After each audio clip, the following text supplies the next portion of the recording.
तो आज ionic equilibrium का फिफ्थ पार्ट है। मैं इसमें 2019 के क्वेश्चंस डिस्कस करने जा रहा हूँ। इसमें फर्स्ट क्वेश्चन लेते हैं। ये बोल रहा है कि KSP ऑफ Ag2CO3 और वो है 8 इंटू 10⁻12। फिर बोला है the molar solubility of Ag2CO3 in 0.1 molar AgNO3 solution. Means 0.1 molar AgNO3 solution में Ag2CO3 सिल्वर कार्बोनेट की मोलर सॉल्युबिलिटी पूछ रहे हैं। ठीक है, अब AgNO3 क्या है? स्ट्रॉन्ग इलेक्ट्रोलाइट है। ये कंप्लीटली डिसोसिएट हो गया Ag plus aqueous and NO3 minus aqueous में। तो ये 0.1 मोलर है, तो ये भी कितना मिलेगा? 0.1 मोलर, और ये भी मिलेगा 0.1 मोलर। अब Ag2CO3 ये क्या? वीक इलेक्ट्रोलाइट है, तो ये इक्विलिब्रियम मेंटेन करेगा, ब्रेक करा 2Ag प्लस में एंड CO3 माइनस 2 में। इसकी सॉल्युबिलिटी मैंने कोफिशिएंट 2 है तो 2s कंसीडर करी, इसकी s कंसीडर की। अब मैं यहाँ Ag प्लस की टोटल सॉल्युबिलिटी या टोटल कॉन्सेंट्रेशन की बात कर रहा हूँ। यहाँ की 0.1 और यहाँ की 2s दोनों को मैंने ऐड कर दिया। यहाँ भी 0.1 प्लस 2s है, ये 2s। तो मैं बोलूंगा यहाँ पे क्या हो रहा है? ये कॉमन आइन इफेक्ट लग रहा है। Ag प्लस दोनों रिएक्शंस में क्या है? कॉमन। Ag प्लस जब दोनों रिएक्शंस में कॉमन है तो ये कॉमन आइन इफेक्ट होने की वजह से ये रिएक्शन कहाँ जाएगी? बैकवर्ड जाएगी, क्योंकि Ag प्लस की कॉन्सेंट्रेशन क्या हो गई? इंक्रीज हो गई। तो ली चैटरले प्रिंसिपल से ये रिएक्शन कहाँ पर जाएगी? बैकवर्ड। बैकवर्ड जाएगी तो इस वाली रिएक्शन से जो Ag प्लस मिलेगा वो हमको बहुत कम अमाउंट में मिलेगा, इस वजह से हम इसको क्या ले लेंगे? 0। तो यहाँ से जो Ag प्लस की कॉन्सेंट्रेशन होगी वो ऑलमोस्ट होगी 0.1 के इक्वल, जो कि हमको स्ट्रॉन्ग इलेक्ट्रोलाइट AgNO3 से मिली है। अब KSP के लिए क्या करा? प्रोडक्ट अपॉन रिएक्टेंट की कॉन्सेंट्रेशन, Ag प्लस की कॉन्सेंट्रेशन का स्क्वायर, जो कोफिशिएंट है वो पावर में जाएगा, और कार्बोनेट की कॉन्सेंट्रेशन। KSP गिवन क्वेश्चन में 8 इंटू 10⁻12। Ag प्लस की कॉन्सेंट्रेशन जो स्ट्रॉन्ग से मिली है वो 0.1, और इसकी में यहाँ पे S है तो यहाँ से मुझे सॉल्युबिलिटी मिल गई 8 इंटू 10⁻10। देन नेक्स्ट क्वेश्चन में चलते हैं। इसके बाद पहले मैं इसको रब कर देता हूँ ताकि क्लियर दिखे। नेक्स्ट क्वेश्चन है कि 25 ml of the given HCl solution requires to 30 ml 0.1 molar sodium carbonate solution। फिर बोला है what is the volume of this HCl solution required to titrate 30 ml 0.2 molar aqueous NaOH। Means HCl की दो बार reaction करा रखी है, एक बार NaOH के साथ करा रखी है और एक बार Na2CO3 के साथ करा रखी है। तो कुल मिला के पहली वाली रिएक्शन पहले हम देखते हैं कि HCl की रिएक्शन में Na2CO3 के साथ कराऊंगा तो क्या मिलेगा? NaCl plus H2CO3। अब यहाँ पर देखो, ये मुझे 25 ml तो गिवन है, बट इसकी मोलरिटी मुझे पता नहीं। यहाँ पे ये 30 ml गिवन है और 0.1 मोलर गिवन है।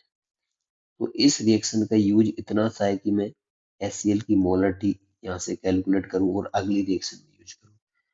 तो मैं बोलूंगा एट इक्विवेलेंस पॉइंट न्यूट्रलाइजेशन से ज्यादा बेटर होगा कि at equivalence point. Equivalence point पे क्या होगा? HCl और ये सोडियम कार्बोनेट दोनों के इक्विवेलेंट इक्वल होंगे, और इक्विवेलेंट का फॉर्मूला क्या है? Normality into volume. और नॉर्मलिटी क्या होती है? मोलरिटी इनटू वैलेंसी फैक्टर और एन फैक्टर। तो मैंने दोनों के लिए रखा। मोलरिटी कैलकुलेट करनी है, एन फैक्टर HCl का क्या होगा? HCl एक H प्लस रिलीज कर रहा है 1, वॉल्यूम 25 गिवन है, इसकी मोलरिटी 0.1 गिवन है क्वेश्चन में। एन फैक्टर इसका क्या होगा? Na2CO3 का, ये ब्रेक करेगा 2Na प्लस में प्लस CO3 माइनस में। टोटल नंबर ऑफ कैटायन या टोटल नंबर ऑफ एनायन कितनी है? 2। ये रखते हैं 2, वॉल्यूम 30 गिवन है, तो यहाँ से मोलरिटी आ गई 6/25। अब अगली रिएक्शन में बोला कि HCl की रिएक्शन करवाओ NaOH के साथ, जिससे NaCl और वाटर बन गया। सेम मैं यहाँ भी बोलूंगा कि इक्विवेलेंस पॉइंट पे क्या होगा, इन दोनों के HCl और NaOH के इक्विवेलेंट इक्वल होंगे। मैंने कर दिए। इक्विवेलेंट इक्विवेलेंट का फॉर्मूला क्या, नॉर्मलिटी इनटू वॉल्यूम। अब नॉर्मलिटी क्या होगी, molarity into valency factor multiply volume. Molarity अभी कैलकुलेट की इसकी 6/25।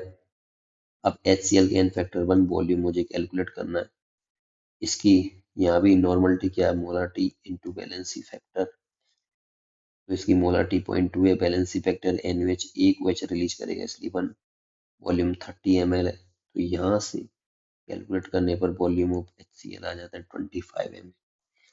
इसको क्लियर कर देता हूँ अगेन, ये तो ठीक है, H2CO3 और ये इसकी जगह इक्विवेलेंस पॉइंट हीट है, सही रहेगा, एट इक्विवेलेंस पॉइंट, यहाँ भी at equivalence point. Then next question पर आते हैं। क्या बोल रहा है, a mixer of 100 millimole calcium hydroxide है एंड 2 ग्राम सोडियम सल्फेट है Na2SO4 was dissolved in water and the volume made up to 100 ml, total volume 100 ml कर दिया। बोल रहा था mass of calcium sulfate formed and concentration of OH minus ion in resulting solution, ये दो चीज पूछी। जो कैल्शियम सल्फेट बन रहा है उसका मास बताओ और जो रिजल्टिंग सॉल्यूशन में OH माइनस आयन की कॉन्सेंट्रेशन बताओ। या ये मोलर मास गिवन है कैल्शियम हाइड्रोक्साइड, सोडियम सल्फेट और कैल्शियम सल्फेट का, और KSP के बने कैल्शियम हाइड्रोक्साइड। ठीक है, क्या बोल रहा है रिएक्शन में कि कैल्शियम हाइड्रोक्साइड की रिएक्शन कराओ सोडियम सल्फेट के साथ, करा दी तो कैल्शियम सल्फेट और NaOH बना।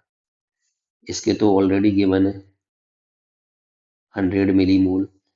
अब इसका मुझे निकालना है, मोल क्या होता है, मास बाई मॉलिक्यूलर वेट, तो मास 2 है और मॉलिक्यूलर वेट 143 है, तो यहाँ से मोल इसका है 14 मिलीमोल है।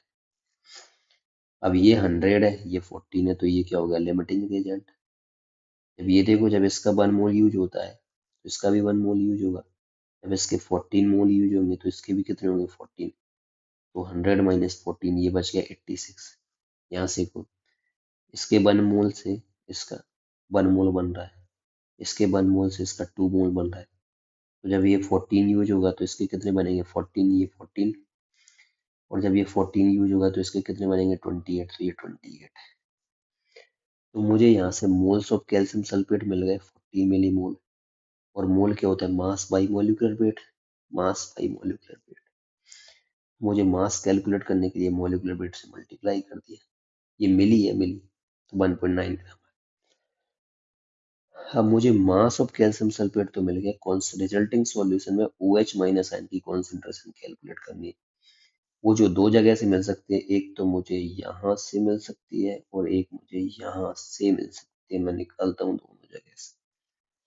तो कैल्शियम हाइड्रोक्साइड वीक इलेक्ट्रोलाइट है, इक्विलिब्रियम मेंटेन करेगा, calcium +2 aqueous, OH minus aqueous. अब इसके क्या रिमेनिंग कितने, 86 मिलीमोल है, 86 T इक्वल टू 0 पे, टी टाइम पे कुछ कम हो जाएंगे, 86 माइनस एक्स, ये कितना x और ये 2x। अब OH हमको स्ट्रॉन्ग इलेक्ट्रोलाइट NaOH से भी मिलेगा, NaOH से Na प्लस OH में ब्रेक कर रहा है। अब ये इसके कितने हैं, 28, ये रहे 28 मिलीमोल, तो ये हमारे पास 28 मिलीमोल, तो ये भी 28 और ये भी 28।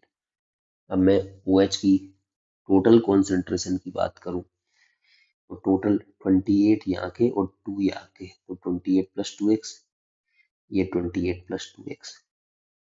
बट यहाँ पे मुझे एक दिख रहा है कि OH क्या दो जगह से मिल रहा है, तो ये क्या हो गया, कॉमन आयन, ये हो गया कॉमन आयन। कॉमन आयन होने की वजह से क्या हो गया, OH की कॉन्सेंट्रेशन क्या होगी, OH की कॉन्सेंट्रेशन इंक्रीज हो गई, इस वजह से ये रिएक्शन कहाँ जाएगी, बैकवर्ड।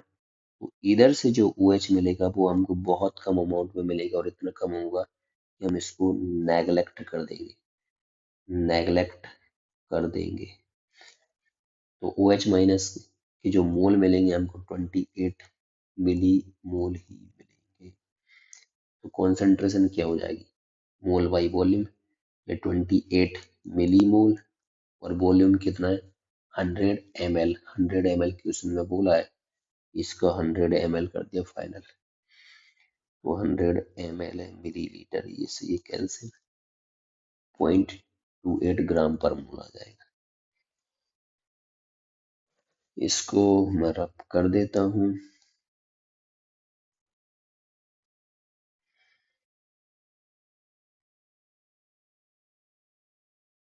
आगे चलते हैं। बोल रहा है the pH of rain water. अब देखो इसको याद कर लोगे तो ज्यादा ठीक रहेगा। रेन वाटर की pH 5.6 होती है। अब ये क्यों होती है मैं बता रहा हूँ। जब क्या ये एटमॉस्फेरिक CO2 है, जब ये वाटर के साथ जब बारिश होती है तो ये वाटर के साथ रिएक्ट करके H2CO3 बनाती है, जो कि क्या होता है वीक एसिड। और वीक एसिड की रेंज होती है 4 to 6 के बीच में, तो इसके बीच में आ रही है 5.6, तो ये एसिड रेन की pH है। नेक्स्ट बोला 20 ml of 0.1 molar sulphuric acid solution है is added to 30 ml 0.2 molar ammonium hydroxide solution. फिर बोला था pH of the resultant mixer, pK भी दे रखा है NH4OH के लिए। ठीक है, मैंने रिएक्शन कराई, ये NH4OH की रिएक्शन सल्फ्यूरिक एसिड के साथ कराई, तो ये अमोनियम सल्फेट एंड वाटर बन गया। ये गिवन है 2 molar and 30 ml, 2 molar 30 ml, 0.2 molar 30 ml। ये गिवन है 0.1 मोलर और 20 ml। यहाँ से मैंने मोल निकाला, मोल क्या होगा मोलरिटी इंटू वॉल्यूम, 6 मिली मोल और 2 मिली मोल। अब देखो ये क्या हो गया LR कम अमाउंट। यहाँ देखो जब इसका 1 मोल यूज होता है तब इसके 2 मोल यूज हो रहे हैं, तो जब इसका 2 मोल यूज होगा तो इसके कितने 4 मोल यूज होंगे, ये 4 मोल यूज हो रहा है, तो 6 माइनस 4, ये 2 क्या रिमेनिंग है, ये तो खत्म हो गया। इसके 1 मोल से इसका कितना मोल बन रहा है 1 मोल, तो जब ये 2 मोल कंज्यूम होगा तो इसके कितने मोल बनेंगे 2 मिली मोल बन जाएंगे। अब बच क्या रहा है, एक तो NH4OH बच रहा है और एक अमोनियम सल्फेट बन रहा है। ये क्या है हमारा वीक बेस है, और ये सॉल्ट है किसका स्ट्रॉन्ग एसिड का वीक बेस के साथ, तो ये दोनों मिलकर के क्या बनाएंगे बेसिक बफर। अब मैं बेसिक बफर का फॉर्मूला लगाऊं POH equal to PKB plus log salt upon base. Salt upon base 95% case में तो चल जाएगा जब ये केस मोनोप्रोटिक या मोनोबेसिक का होगा, बट अगर डाई प्रोटिक या डाई बेसिक आ गया तो इस सॉल्ट की बजाय यहाँ कहना होगा कि बेस के लिए कॉन्जुगेट एसिड। जब हम इसका डेरिवेशन करते हैं तो देखते हैं उसमें कॉन्जुगेट एसिड ही या कॉन्जुगेट बेस ही होता है, बट हम उसको जनरली सॉल्ट यूज कर लेते हैं। तो यहाँ पे हमें सॉल्ट मिला था अमोनियम सल्फेट, ये कंप्लीटली ब्रेक हुआ 2NH4 प्लस में एंड सल्फेट माइनस। अगर इसके 1 मोल से इसके मुझे 2 मोल मिल रहे हैं तो 2 मिली मोल से कितने मिलेंगे 2 मल्टी 4 मिली मोल मिलेंगे। तो मैं यहाँ पे बेस क्या है हमारा NH4OH है, उसका कॉन्जुगेट एसिड क्या हो गया NH4 प्लस 1। तो मैं यहाँ पे जो रखूंगा सॉल्ट नहीं कॉन्जुगेट एसिड कितना रखूंगा 2 इंटू 2 4 मिली मोल रखूंगा। तो पीएच 4.7 के बन लोग। अब ये क्या होता है कॉन्सेंट्रेशन, कॉन्सेंट्रेशन क्या मोल बाई वॉल्यूम, वॉल्यूम कितना 20 प्लस 30 50, तो ये 4/50 और ये 2/50 कैलकुलेट करोगे तो ये 9 आ जाएगा वैल्यू पुट करने पर। तो ये यहाँ पे काम इम्पोर्टेंट है, सबसे इम्पोर्टेंट इसमें यही है कि यहाँ पे हम कॉन्जुगेट एसिड माने, यही है सबसे काम का इसमें। नेक्स्ट, अब ये वाला क्वेश्चन हूबहू 2014 में आया था, मैं इसको पहले डिस्कस कर चुका हूँ, एक बार और कर देता हूँ। बोला if solubility product of zirconium phosphate, उसको डिनोट कर रहे हैं KSP से, and its molar solubility is denoted by S, then which of the following relation between S and KSP is correct। ठीक है, जिरकोनियम फॉस्फेट है ये, इसको ये क्या ब्रेक करा, 3ZR4 plus aqueous N4 phosphate aqueous. होता क्या है, ये वाला जो है यहाँ लगा होता है, ये वो इसका चार्ज होता है और ये वाला इसका चार्ज।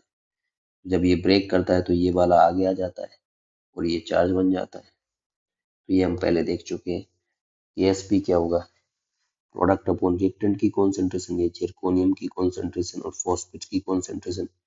ओपिसेंट क्या चले जाते हैं पावर्स में, इनकी वैल्यू रख दी यहाँ से, ये 3s, ये 4s। 3 का क्यू 27, 4 का क्यू 256 और एस, यहाँ एस का क्यू और एस का 4 ये ऐड हो गए, तो एस की पावर क्या हो गया 7। मुझे सॉल्युबिलिटी कैलकुलेट करनी, तो सॉल्युबिलिटी क्या हो गई, इसको मैंने डिवाइड करी, इन दोनों को मल्टीप्लाई करोगे तो ये आएगा 6912। तो के एस पी डिवाइड बाई 6912। अब ये क्या है, एच टू पावर 7 है, तो दोनों तरफ में क्या होगा 7 से डिवाइड कर दूंगा तो ये हो जाएगा 1/7। सिंपल है, बस ये ब्रेक करना आना चाहिए, इसमें 2 बार पूछ चुका है इसी ब्रेक करने को। फिर अगला क्वेश्चन आता है कि कोई एसिड बेस टाइट्रेशन है, इसमें बोला 0.1 molar HCl solution was added to the NaOH solution of unknown strength. Unknown strength है, मीन्स ये हमने किस में दिया है, कॉनिकल फ्लास्क में या बीकर में लिया, इसको हम बोलते हैं टाइट्रेंट या टाइट्रेट। और HCl सॉल्यूशन ऐड कर रहे हैं तो ये हमने ब्यूरेट में लिया होगा। फिर पूछ रहा है of the following correctly shows the change of pH of titration mixture of this experiment। क्या किया है इसने कि ऐसे करके ये हमारे पास बीकर है, इसमें क्या भर रखा है इसने NaOH, और ये इसमें धीरे धीरे इससे ब्यूरेट से इसमें हम HCl ऐड कर रहे हैं। तो जब HCl ऐड नहीं किया तो इसमें क्या है, बेस है, और बेस की क्या होती है, पीएच हाई होती है, तो ग्राफ का होगा ऊपर से स्टार्ट किया तो ये नीचे वाला तो ये खत्म हो। अब क्या कर रहे हैं हम, NaOH में HCl ऐड कर रहे हैं, ये NaCl इधर लिख रहा हूँ, NaCl प्लस क्या बना रहा है वाटर। अब इक्विवेलेंस पॉइंट पे क्या होगा, इन दोनों के इक्विवेलेंट इक्वल होंगे, और इक्विवेलेंस पॉइंट पर जब इक्विवेलेंट होते हैं तो ये ग्राफ क्या होता है, स्टीप पोर्शन आता है। स्टीप पोर्शन जैसे कि इसमें आ रहा है और इसमें आ रहा है, बट इसमें कहीं भी स्टीप पोर्शन नहीं है तो ये भी खत्म। यहाँ देखो जब एक बार ये कंप्लीटली न्यूट्रलाइज हो जाएगा तो हम उसमें क्या HCl और ऐड करते जाएंगे, तो HCl ऐड करते जाने पर पीएच क्या होगी, एक टाइम के बाद कांस्टेंट हो जाएगी, कांस्टेंट हो जाएगी, ऐसे करके ये ऐसे इंक्रीज नहीं होगी पीएच। एसिड, जब एसिड की कॉन्सेंट्रेशन इंक्रीज होगी तो पीएच क्या होगी, लो होती जाएगी, पीएच बढ़ेगी नहीं, तो ये वाला ग्राफ भी क्या होगा गलत, ओनली ग्राफ ये सही होगा इसके लिए। तो ये थ्योरेटिकल टाइप में क्वेश्चन है, इजी क्वेश्चन है और आजकल बहुत आ रहा है इस टाइप का क्वेश्चन। फिर अगले क्वेश्चन पे बात करें कि the pH of 0.2 molar ammonium chloride solution will be, ये भी दिया है NH4OH के लिए, और log 2 की वैल्यू गिवन है। तो NH4Cl क्या है, सॉल्ट है हमारा किसका, स्ट्रॉन्ग एसिड का और वीक बेस का। देखो ये मिलकर के बना होता है NH4OH प्लस HCl से, तो ये बनाएंगे NH4Cl प्लस H2। इसका फॉर्मूला मुझे पता है, पीएच इक्वल टू क्या होगा, स्ट्रॉन्ग एसिड और वीक बेस के लिए 7 minus half pKb minus half log C। केबी की वैल्यू गिवन है तो पीकेबी (10⁻⁵) है ना केबी की, तो पीकेबी क्या हो गया 5, और log C ये रही 0.02, इसको कैलकुलेट करो और आंसर लाओ 5.35, 5.35। देन अगला क्वेश्चन है और ये 2019 का 2019 का लास्ट क्वेश्चन है, क्वेश्चन थोड़ा ठीक है। बोला the molar solubility of CdOH का whole twice is 1.8 into 10⁵ molar किसमें, इन वाटर। फिर बोला the expected solubility of CdOH का whole twice in buffer solution और pH है 12। वाटर में इतनी solubility है, वो बफर सॉल्यूशन में पूछ रहा है solubility, और बफर सॉल्यूशन की pH है 12। ठीक है, पहले वाटर की बात कर लेता हूँ। ये मानो ये चल रहा है इन वाटर। कैडमियम हाइड्रोक्साइड क्या होगा, ये ब्रेक करा Cd plus aqueous and OH minus aqueous. इसकी मैंने S कंसीडर करी सॉल्युबिलिटी इसकी 2S। अब KSP क्या हो जाएगा, KSP प्रोडक्ट अपॉन रिएक्टेंट की कॉन्सेंट्रेशन OH माइनस का स्क्वायर। यहाँ इसकी वैल्यू रखी मैंने इसकी S और इसकी ये 2S का स्क्वायर। तो इसको कैलकुलेट करोगे तो क्या आ गया 4S और S की वैल्यू ये गिवन है तो यहाँ से मुझे KSP मिल गया। अब मैं प्रॉपर सॉल्यूशन में KSP की बात करूंगा। इसकी pH कितनी दी है 12, pH 12 है तो pH plus POH equal to कितना होता है 14। ये कितना एट 25 डिग्री सेंटीग्रेड है, टेम्परेचर नहीं बोलना तो 25 मान के चलो रूम टेम्परेचर। तो pH 2 हो गई तो OH माइनस एन की कॉन्सेंट्रेशन टेंस टू -2। अब मैं बफर केस में चल रहा हूँ, बफर के केस में तो कैडमियम हाइड्रोक्साइड डिसोसिएट हुआ Cd plus 2 aqueous OH minus 2 aqueous. इसकी मैंने सॉल्युबिलिटी H डैश कंसीडर करी और इसकी कितनी 2H डैश, तो यहाँ से और टेंस टू पावर -2 यहाँ से, तो टोटल ये हो गई। अब हम जो सॉल्युबिलिटी की बात करते हैं वो उन सोल्ट के लिए जिनकी सॉल्युबिलिटी लेस देन 0.01 मोल, इससे कम होगी। तो ये इससे भी कम होगी, इस वजह से हम इसको नेगलेक्ट कर देंगे और ऑलमोस्ट ये कितनी होगी टेंस टू पावर -2। एसपी में एक बार फिर से लिख दिया, कैडमियम प्लस 2 की कॉन्सेंट्रेशन और OH माइनस का स्क्वायर। कैडमियम प्लस 2 की क्या है H डैश और OH की कितनी है टेंस टू पावर -2, पुट किया ये इतना आ गया। अब एक बात, KSP क्या है, इक्विलिब्रियम कांस्टेंट ये जो क्या करता है ओनली टेम्परेचर पर डिपेंड करेगा। जब टेम्परेचर हमारा सेम है तो KSP भी क्या रहेगा सेम रहेगा। टेम्परेचर कांस्टेंट तो KSP भी क्या रहेगा कांस्टेंट या सेम रहेगा या इक्वल रहेगा। तो मैंने यहाँ का KSP ये जो मिला था ये वाला KSP और यहाँ पे जो KSP मिला ये दोनों को इक्वल कर दिया, दोनों को इक्वल कर दिया तो H डैश की वैल्यू आ गई मेरे पास। तो H डैश की वैल्यू ये आ गई, सॉल्युबिलिटी यही पूछा था। तो आज की वीडियो में इतना ही, मिलते हैं अगली वीडियो में तबाही के साथ। तब तक के लिए जय श्री राम।